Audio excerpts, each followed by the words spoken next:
సార్వత్రిక ఎన్నికల ఫలితాలను ఉద్దేశించి జగన్మోహన్ రెడ్డి వైసీపీ నాయకులతో మాట్లాడుతూ సార్వత్రిక ఎన్నికల ఫలితాల తర్వాత నేను షాక్ అయ్యాను. అన్నీ వదిలేసి నేను హిమాలయాలకు వెళ్ళాలనుకున్నాను, కానీ 40% ఓట్ బ్యాంక్ ఉండడం వల్లే ఆగిపోయాను.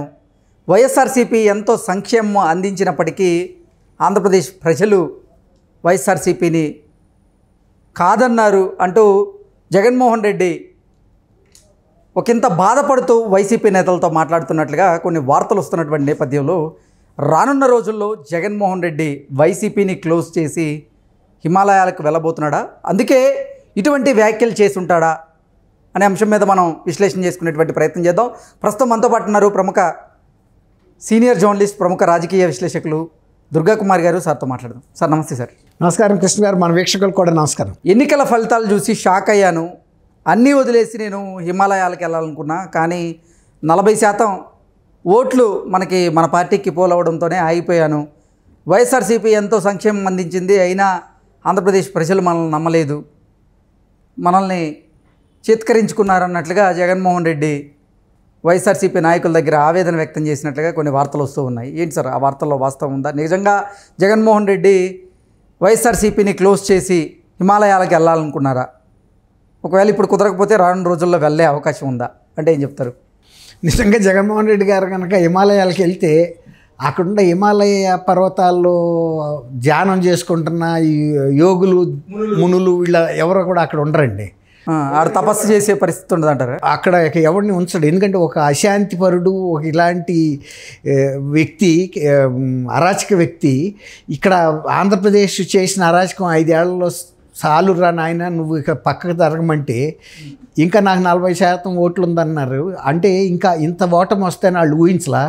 ఇప్పుడు కనుక ఎలక్షన్ పెడితే పులివెందుల్లో ఆయన కూడా గెలవడు, 10 మంది గెలవరు, ఆయన కూడా గెలవడు. ఎందుకంటే వాళ్ళు ఊహించలా. మీకు ఒక సింపుల్ ఎగ్జాంపుల్ చెప్తాను. కిందసారి 2023లో తెలంగాణలో అసెంబ్లీ ఎలక్షన్స్ జరిగినాయి. అసెంబ్లీ ఎలక్షన్స్లో ఓడిపోతాడని ఇంకా పూర్తిగా చాలామందికి తెలియపోవటం వలన హైదరాబాద్ చుట్టుపక్కల ఉండే ఎక్కువ మంది బీఆర్ఎస్కి ఓటేశారు. కానీ కోర్ తెలంగాణలో బీఆర్ఎస్ అంటే ఏంటో అర్థమై వాళ్ళు ఓడించారు. ఆ తర్వాత బీఆర్ఎస్ ఇంత అశక్తుడు, ఇంత ఓటమి ఎదుర్కొంటుందని తెలియని వ్యక్తులు ఎవడైతే కిందసారి అసెంబ్లీలో ఓట్లు వేశారో వాళ్ళు ఎవరు కూడా ఇక 2024లో జరిగిన పార్లమెంటరీ ఎలక్షన్లో ఓటేయలే. అందుకని ఒక్క సీట్ కూడా రాలా. అదే కనుక అక్కడ కూడా పార్లమెంటరీ ఎలక్షన్ కనుక ఏదైనా ఒక ఎలక్షన్ ముందు కనుక అసెంబ్లీ ఎన్నికల ముందు జరిగి ఉంటే తర్వాత అసలు పార్లమెంట్లో కూడా అదే పరిస్థితి వచ్చేది, ఆయనకి ఆ 4 కూడా వచ్చేవి కాదు. అట్లాగే ఇప్పుడు కనుక మళ్ళీ ఎలక్షన్ పెట్టారనుకోండి, ఆ 11 సీట్లకి ఇంక్లూడింగ్ ఈయనతో సహా ఘోరమైన ఓటమి అయితే చెందుతారు. ఎందుకంటే ఇంకా అప్పటికి ఏదో ఈయన లేస్తే మనిషిని కాదంటున్నాడు కదా, 175కి 175 అని కొట్టబట్టి ఇంకా కొంతమంది గెలుస్తాడన్న అనుమానంతో వేశారు. ఇప్పుడు కనుక జరిగితే ఆ పరిస్థితి ఉండదు. సరే, ఇది వదిలేసేయండి. హిమాలయాలకి వెళ్తానంటే నువ్వు ఇక్కడ ఏమి జనాల్ని ఎంత వేధించి రాసి రంపాన పెట్టి జనాల రక్తాన్ని పిండుకుని నువ్వే చెప్పావు, నా ఆడపడుచుల తాళిబొట్లు ఈ మద్యపానంతో తెగిపోవటంకి ఇష్టం లేదు, నేనైతే నిషేధం చేస్తాను. నువ్వు వచ్చి ఇంకా అరాచకమైన నాసిరకం సారాలు పెడితే ఎంతమంది యువత చచ్చిపోయారు, వాళ్ళ భార్యలు చిన్న వయసులో వితంతువులు అయ్యారు, కుటుంబాలు ఆసుపత్రుల పాలై అప్పుల పాలైపోయి అన్ని రకాల చితికిపోయి నువ్వు ఎవరిని వదిలిపెట్టావు? ఈ వర్గం పేదలను వదిలిపెట్టావా? నువ్వు అన్నావు పేదలకి, పెట్టుబడిదారులకి, లేకపోతే పేదలకి పెద్దలకి మధ్యలో అని. నువ్వు పెద్దల వర్గంలో ఉంటావా, పేదల వర్గంలో ఉంటావా? నీ ప్యాలెస్లు చూసి దిమ్మ తిరిగిపోతున్నాయి కదా వాళ్ళకి. నువ్వు చెప్తే నా బిడ్డనని నిజంగా నమ్మే కిందసారి ఎలక్షన్లో అన్ని వేశారు. 151 సీట్లు ఇస్తే నువ్వు ఫస్ట్గా నువ్వు ఎవరి మీద యుద్ధం ప్రకటించావు? ఎవరైతే నిన్ను గెలిపించారో వాళ్ళ మీదే నువ్వు యుద్ధం ప్రకటించావు, దాష్టికాలు చేసావు. అసలు ఈ చిన్నవాడి నుంచి పెద్దవాడి రాక అంటే ఒక ప్రతిపక్ష నాయకుడిని వదలలేదు, ప్రతిపక్ష పార్టీని వదలలేదు, వాళ్ళ ఇంటి మీద దాడిలు వదలలేదు. తర్వాత చిన్న ఊళ్ళల్లో కూడా నీ పార్టీ నాయకులు చిన్నాళ్ళని వేధిస్తే నువ్వు పెద్దాళ్ళని అందరినీ వాళ్ళ పార్టీ కేంద్ర కార్యాలయం మీద ఒక ప్రతిపక్ష పార్టీ కార్యాలయాన్ని బతకకపోతే నువ్వు కూడా ఇవాళ ఒక ప్రతిపక్షంలో ఉన్నావు. అదే నీ ఇంటి మీద దాడి చేస్తే అన్న భయానికి నువ్వు వెళ్ళి బెంగళూరులో కూర్చున్నావు. హడావిడిగా వచ్చి టైం చూసుకుంటా పరిగెత్తుకుంటా నువ్వు వెళ్ళిపోయావు. నీ మెంబర్స్ ప్రమాణ స్వీకారం చేశారా లేదా ఉండి చూడాలి కదండి. నీ 10 మంది గెలిచారు కదా. నువ్వు శాసనసభలో ప్రజల పక్షాన మాట్లాడాలి కదండి. నువ్వు నేను హిమాలయాలకు వెళ్ళిపోతానంటే హిమాలయాలకు వెళ్ళొచ్చు నువ్వు, కానీ హిమాలయాలు ఉండవే, మంచు ఉండదు, కరిగిపోయి వెళ్ళిపోతుంది. రాళ్ళు రప్పలు దానికి బేస్గా ఏ కొండలు అయితే ఉన్నాయో అవి బయటపడతాయి. అక్కడ వదలడు, అవి స్టోన్ క్రషర్లు పెట్టుకుని మొత్తం పిండి పడేస్తాడు, ఏది ఆగదు. ఇప్పుడు తర్వాత అక్కడ అవన్నీ వదిలిపెట్టి వెళ్ళిపోయిన తర్వాత ఈయనకి విశాలమైన భూభాగం దొరుకుతుంది. మొన్న కనుక వైజాగ్లో భూ ఆక్రమణలకు తలబడ్డట్టు ధర్మాన ప్రసాదరావు గారు చెప్పాడు కదా, సుబ్బారెడ్డి గారు ఇక్కడికి వచ్చాడు భూములు ఆక్రమిస్తాను బహిరంగ సభలో చెప్పాడు. ధర్మాన ప్రసాదరావు గారు అంటే ఆయన రాజశేఖర రెడ్డి గారు మంత్రివర్గంలో కూడా మంత్రిగా చేశాడు. అవును, సీనియర్ మంత్రి, సౌమ్యుడు. ఇప్పుడు అవినాష్ రెడ్డి సౌమ్యుడో కాదో మనం చెప్పలేము. తర్వాత ఈ పిన్నెల్లి రామకృష్ణారెడ్డి ఎంత సౌమ్యుడో అక్కడ మా పల్నాడు జిల్లా అంతా తెలుసు. మరి అంత సౌమ్యుడే ఎక్కడో తన్ని పంపించాను సున్నితమైన ప్రదేశంలో వాడిని అని చెప్పాడు. అంటే భూ కబ్జాలకి ఇప్పుడు నువ్వు వెళ్తే నువ్వు ఫ్రీగా వెళ్తాడని ఎవడు అనుకోడు. ఊరకరారు మహానుభావులని నువ్వు అక్కడికి వెళ్తే కూడా అక్కడ కూడా నువ్వు లబ్ధి పొందగలవు. ఈ 5 ఏళ్ల పాటు అక్కడ స్టోన్ క్రషర్స్ పెట్టేసి మొత్తం పిండి కింద కొట్టిపడేస్తాడు, భూ కబ్జాలు చేస్తాడు, వస్తాడు. ఇప్పుడు అక్కడ రిసార్ట్ల వాళ్ళు ఎవడ కూడా బతకడం. ఎందుకంటే ఒక అశాంతి మనిషి వెళ్తే అతనితో పాటు తీసుకెళ్లేది కూడా అశాంతి. ఈ దాష్టికాలు ఇవే ఉంటాయి, దౌర్జన్యాలు. మనాళ్ళు కొంతమంది వ్యాపారస్తులు రాయలసీమకు చెందిన వాళ్ళు ఆఫ్రికా వెళ్ళి ఆఫ్రికాలో జనాలను కూడా పీడించారండి. సారా వ్యాపారం అక్కడ కూడా. తర్వాత కాంట్రాక్ట్లు చేసుకుని అక్కడ ప్రజలను బతకని వాళ్ళ వీళ్ళు గనులు వేసుకెళ్ళి వాళ్ళని లోకల్స్ని బతకని వాళ్ళ. అట్లాగే ఇప్పుడు ఈయన అక్కడికి వెళ్తే మంచు పర్వతాలు ఈయన చల్లబరచలేవు, ఈయన వేడికి అవి కారిగిపోతాయి, ఈయనలో ఉండే అశాంతికి బీపీకి. అట్లా ఏంటంటే ఆయన మాట్లాడే మాటలు. అసలు నువ్వు ఇక్కడ ఆంధ్రప్రదేశ్లో 5 సంవత్సరాలు చేసిన అరాచకాలకు సమాధానం చెప్పాలి ప్రజల ముందు నిలబడి. అప్పుడు ప్రజలు కూడా ఇన్న తర్వాత నీ వైపు ఏదైనా న్యాయం ఉంటే నీకేమైనా ఓటేస్తారు. ఇక్కడ ఇంత అరాచకాలు చేసి నేను అక్కడికి వెళ్ళిపోతాను ఇంకా 40% ఓట్లు ఉన్నాయంటే నిజమే, 40% మంది నువ్వు గెలుస్తావనే 175కి 175 అని డంకా బజాయించాడు కదండి. అసలు దేశం దాన్ని ఏమన్నాడు, నివ్వెరపోద్ది అన్నాడు. ఈయన ఆంధ్రప్రదేశ్ ఎన్నికల ఫలితాన్ని చూసి మీకు గుర్తుందో లేదో, లండన్ వెళ్ళబోయాము, అవును, నివ్వెరపోద్ది అన్నాడు. భారతదేశం మొత్తం ఆంధ్రప్రదేశ్ వైపు చూడబోతుంది. అవును, చూడబోతుంది, అటువంటి ఫలితం రాబోతుందని చెప్పారు. వచ్చిందిగా, తక్కువది కాదు కదా. ఇక ఈ రికార్డు ఎవడ పగలగొట్టలేడు. ఇక్కడ ఇచ్చిన బాధ్యతను నువ్వు నెరవేర్చకుండా నేను అంటే నీకు ఎప్పుడు ముఖ్యమంత్రి. ఆ ఫలితాలను చూశాకే కదా జగన్మోహన్ రెడ్డికి అసలు దిమ్మ తిరిగి ఆయన అన్నీ వదిలేసి హిమాలయాలకు వెళ్ళాలనుకున్నారు అన్నట్లుగా ఆయనే వైసీపీ నాయకులకు చెప్పినట్టుగా వార్తలు వస్తున్నాయి. కానీ నువ్వు అంటే పదవి లేకపోతే నువ్వు ఉండలేవా? నీకు ప్రజలే కావాల్సింది పదవే. నీకు పదవే కావాలి. పదవి ఉంటే నువ్వు ప్రజలనే ఏడిపిస్తావు, ప్రజల్ని నువ్వు హింసిస్తావు, చంపుతావు.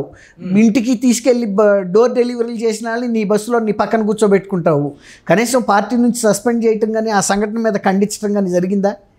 ఏం లేదు. అసలు ఇప్పుడు తర్వాత పెద్దిరెడ్డి రామచంద్రారెడ్డి నియోజకవర్గంలోకి వేరే వాళ్ళు రాకూడదా?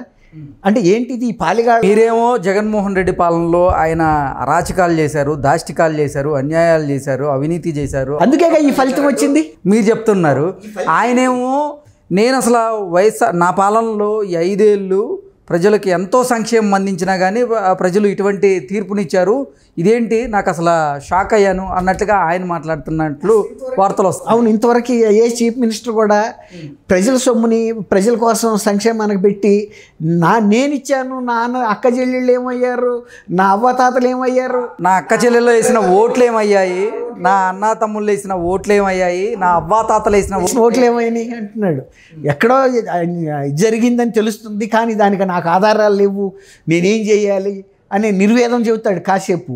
ఇప్పుడు నువ్వు నిజంగా కనుక అంత మంచి పనులు చేస్తే నీకు జనం ఓట్లు ఇక కిందసారి నువ్వేం మంచి పనులు చేస్తాను. జగన్మోహన్ రెడ్డి రాజకీయ సన్యాసం తీసుకోవాలనే ఆలోచన అసలు జగన్మోహన్ రెడ్డిలో ఎందుకు వచ్చింది అంటే ఈ ఎన్నికల ఫలితాల వల్ల నైరాశ్యం మిగిలిందా జగన్మోహన్ రెడ్డికి. అందుకే ఆయన రాజకీయ సన్యాసం తీసుకొని ఆయన హిమాలయాలకు వెళ్ళాలి అనేటువంటి నిర్ణయం తీసుకున్నారా అంటే ఏం చెప్తారు? ఆయన జీవితకాలం చీఫ్ మినిస్టర్గా ఉంటాననే భ్రమలో ఉన్నాడు. 30 ఏళ్ల పాటు అయితే గట్టిగా ఉంటానని చెప్పేశాడు కదా. 30 ఏళ్ల పాటు అంటే నీకు ఏంటి భరోసా? అంటే జనం అనేవాళ్ళు వాళ్ళకి వ్యక్తిత్వం లేదా? వాళ్ళు ఏమన్నా భిక్షగాళ్ళ? నువ్వు ఇచ్చిన డబ్బు ఎవరిది? వాళ్ళ దగ్గర నుంచి పన్నుల రూపంలో తీసుకుంది కాదా? నువ్వు ఎక్కడన్నా నీ సొంత ఎస్టేట్ల తీసుకొచ్చి ఇచ్చిన సందర్భం ఏదైనా ఉందా? అట్లా మాట్లాడిన చీఫ్ మినిస్టర్ ఎప్పుడు కూడా ఎన్టీ రామారావు గారు లాంటి ఆయన ఆయన కూడా చేశాడు. కానీ ఎప్పుడు ప్రజలను నిందించాల, ఇంకా ఎక్కడో లోపం జరిగింది అది నేను సరిదిద్దుకుంటానని మళ్ళీ అధికారంలోకి వచ్చాడు. అట్లా ఉండాలి తప్ప నేను చీఫ్ మినిస్టర్గా ఉంటేనేమో మిమ్మల్ని ఏది ఇచ్చాను, చంపుతాను, పీడిస్తాను, మీ రక్తం తాగుతాను అంటున్నాడు. లేకపోతే కనుక నేను హిమాలయాలకు వెళ్ళిపోతానంటాడు. వెళ్ళొద్దని ఎవడన్నాడు? ఇప్పుడు నువ్వు అసెంబ్లీలో ఉండనప్పుడు హిమాలయాల్లో ఉండవటే, లేకపోతే ఎక్కడన్నా ఫారెస్ట్లోకి వెళ్ళిన ఉండవటే, ఎవరికి కావాలి? నాకు ప్రతిపక్ష హోదా ఇవ్వండి వైఎస్ఆర్సీపీకి అంటూ జగన్మోహన్ రెడ్డి స్పీకర్కి లేఖ రాశారు. ఒకవేళ కనుక ప్రతిపక్ష హోదా ఇవ్వకపోతే నిజంగా జగన్మోహన్ రెడ్డి వైసీపీని క్లోజ్ చేసి ఆయన హిమాలయాలకు వెళ్ళే ఆలోచనలో ఉన్నారా? ఆయన రెండు రకాలుగా మాట్లాడుతున్నాయండి. అదే వ్యక్తి అసెంబ్లీలో ఒక ఫ్లోర్ ఆఫ్ ద హౌస్లో నుంచుని ఇలా చెయ్యి చూపిస్తూ చంద్రబాబు గారు ఇంకా ఇంకొక 4 సీట్లు కనుక నీ దగ్గర నుంచి తీసేస్తే నీ ప్రతిపక్ష హోదా ఉండదంటే, అంటే సంఖ్యాపరంగా ఇంత ఉండాలనే దానికి తెలుసు కదా. కానీ ఇప్పుడేమో అసలు రాజ్యాంగంలో ఏ ఆర్టికల్లో 10% సీట్లు వచ్చిన వాళ్ళకి మాత్రమే ప్రతిపక్ష హోదా ఉంటుంది, 10% కంటే తగ్గిన వాళ్ళకి ప్రతిపక్ష హోదా ఉండదు అనేటువంటిది ఎక్కడా రాసి లేదు కదా. అవును, ఆయన కొన్ని కొటేషన్లు కూడా రాశాడు, చాలా లేఖ రాశాడు. ఆ లేఖ అంతా చదివానండి. నాకు చదివితే ఏమనిపిస్తుందంటే, గతంలో ఒకసారి ఒక పూజారి గారు, ఒక కర్ణం గారు, ఒక రాజు గారు, ముగ్గురు పరిస్థితి దెబ్బతినిపోయింది. భిక్షాటన చేయితే తప్ప బతికే పరిస్థితి లేదు. సరే ముగ్గురు కలిసి ఒక నిర్ణయానికి వచ్చారు, రే మనం ముగ్గురం కలిసి వెళ్దాం ఊళ్ళల్లో భిక్షాటన కానీ. అయితే సరే వెళ్ళాడు. పూజారి గారు వెళ్ళి అమ్మ మాతా కావడం అని ఇది అడిగాడు, భిక్ష వేయండి అమ్మ అని. సరే పూజారి గారికి భిక్ష వేశారు. కర్ణం గారు పక్కన నుంచున్నాడు. ఆ చేత్తోనే ఇటు కూడా వేయమ్మా అన్నాడు. అంటే కొంచెం అహం, నేను పెద్ద వ్యవహారకర్తనే అని. సరే అట్టాగే ఈయన రెండో ఆయనకి కూడా వేసింది. అడగల, భిక్ష వెయ్యి అని అడగల, ఆ చేత్తోనే ఇటు కూడా వేయండి అన్నాడు. రాజుగారు కూడా మూడో వ్యక్తి అక్కడ నుంచి ఉన్నాడు. ఆయన ఎవరో అనుకుని ఈయన పట్టించుకోలే, వీరు అందుకే వచ్చారన్నాడు. ఇప్పుడు అట్లా ఉంది ఆయన రాసిన లేఖ చూస్తే. ప్రతిపక్ష హోదా ఇవ్వమని ఎక్కడెక్కడో ఉటంకిస్తున్నాడు తప్ప తను సంగతి చెప్పట్లా.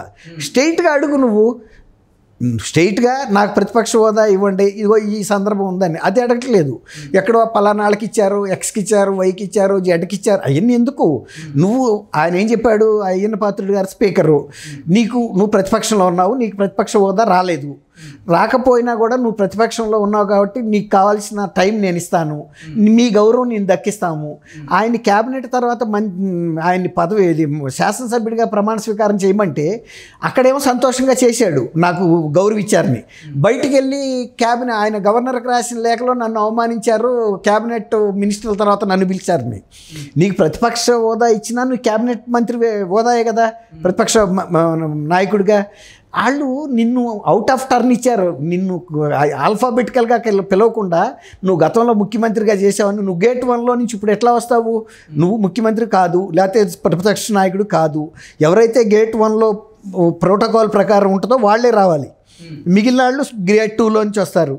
ఇంకా కొంతమంది గేట్ 3 వెళ్ళేవాళ్ళు అడ్మినిస్ట్రేటివ్ స్టాఫ్ వెళ్తారు. నీకు అంత ఎందుకు గేట్ 1లోంచి వెళ్ళాలనే కోరిక ఏంటి? ప్రజలు నువ్వేమన్నా నడవలేని వ్యక్తివా? యాక్టివ్గా నువ్వు రాష్ట్రం అంతా తిరిగావు, నేను ఉన్నాను, చూశాను, చేశాను అన్నావు. అంటే ఈ అహంభావంతోనే తప్ప, అంటే ఎప్పుడు ముఖ్యమంత్రిగా ఇవ్వమని అడుగుతాడు ఆయన ఒకటి. రెండోది ఏంటంటే ప్రతిపక్ష నాయకుడికి హోదా ఉండాలేకపోయినా తనకి ఇవ్వమని స్ట్రైట్గా అడిగితే అదొక రకంగా ఉండేది. ఇప్పుడు పత్రికల్లో ప్రెస్ కాన్ఫరెన్స్ పెట్టి ఇవ్వు, ఆ లెటర్ కూడా నేను గవర్నర్ గారికి ఇచ్చి వచ్చానని చెప్పు, ప్రజలు కూడా నీకు మద్దతు చెప్తారు, ఇవ్వండి అయ్యా, ఏంది పెద్ద మనిషి అడిగాడు కదా అని. అంతేగాని తనకు అడగకుండా ఎక్కడెక్కడో తిప్పుకుంటా లెటర్ రాశాడండి, పెద్ద లెటర్ చూశాను. Okay sir, thank you. Thank you Krishna గారు, మనం వీక్షకులు.